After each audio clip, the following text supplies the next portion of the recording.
eu acho que você já entendeu que sujeito é aquele termo, não é a palavra, hein? É o termo sobre o qual se declara alguma coisa. Nós temos 5 tipos de sujeito, né? Alguns gramáticos simplesmente fazem a divisão em sujeito determinado e sujeito não determinado.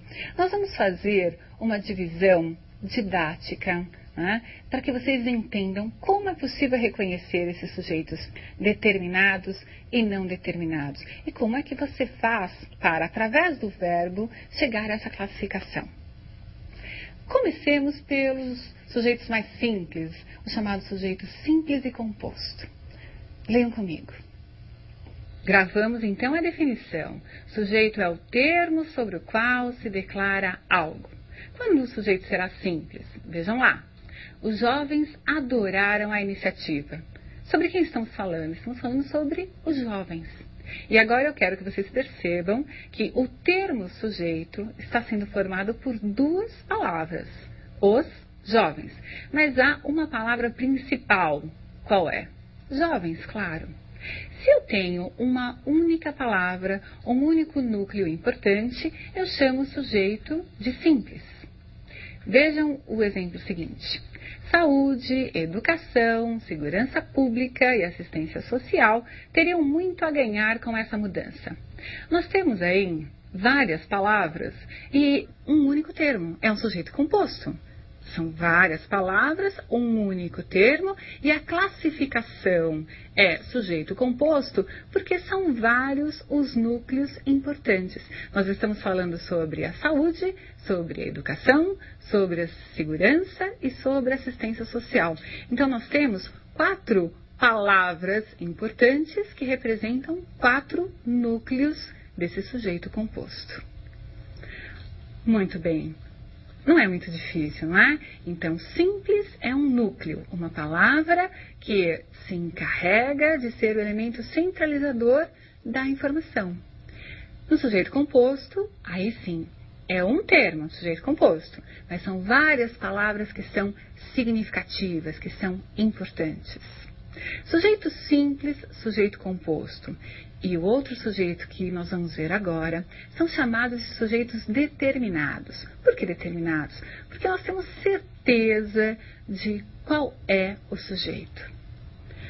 Vejam comigo um sujeito oculto. Ele é determinado, porque eu consigo saber qual é, mas ele está escondido na oração.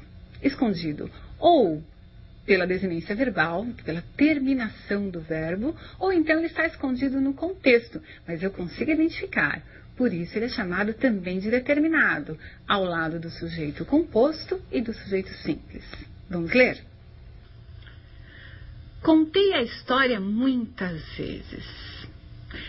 Observem, contei a história. Será mesmo necessário escrever eu contei a história? Ou vocês já saberiam que o verbo contar se refere ao eu? Eu acho que vocês já saberiam. Isso quer dizer que o verbo ou a terminação do verbo, a chamada desinência verbal, já indica a pessoa sobre quem se está falando. O sujeito é determinado? Sim, mas ele foi ocultado. Por quê? Porque o verbo já dá a informação necessária. Estamos falando sobre o eu. Tudo bem para vocês? Vamos complicar um pouquinho só. Nós vamos ver 2 exemplos de um sujeito que é chamado indeterminado. Entenda o seguinte, o indeterminado é aquele que eu não quero revelar. Não quero por quê? Porque eu não sei ou porque eu não posso. Né? Eu posso não saber quem fez a ação ou eu posso não querer contar quem fez a ação. O importante é que houve um sujeito, sim, que fez a ação, mas não está identificado na oração. Vamos ler os 2 exemplos? Vejam, destruíram os monumentos históricos. A ação foi feita, alguém destruiu, houve um sujeito fazedor da ação verbal. Precisa-se de muita gente para a reconstrução. Observem novamente, a ação existe, alguém precisa de muita gente. Quem é exatamente, eu não posso precisar. Eu não sei se foram várias pessoas que destruíram os monumentos, se foi uma pessoa que destruiu. Eu não sei quem é que precisa de muita gente. Eu sei que alguém precisa de muita gente. Enfim, nós temos aí a indeterminação do sujeito. Eu quero que vocês observem que há estruturas gramaticais definidas para se indeterminar o sujeito. E esse será o nosso ponto final nessa aula, mas que eu espero que tenha sido muito interessante para vocês. Vejam comigo as estruturas. Observem que essas estruturas serão sempre fixas. Se você encontrar as estruturas num texto, você terá o sujeito indeterminado. Vamos ler. O verbo estará na terceira pessoa do plural, sem referência a um sujeito no contexto, ou o verbo estará na terceira pessoa do singular. Vejam aí, não pode ser transitivo direto, e mais tarde eu vou falar sobre isso.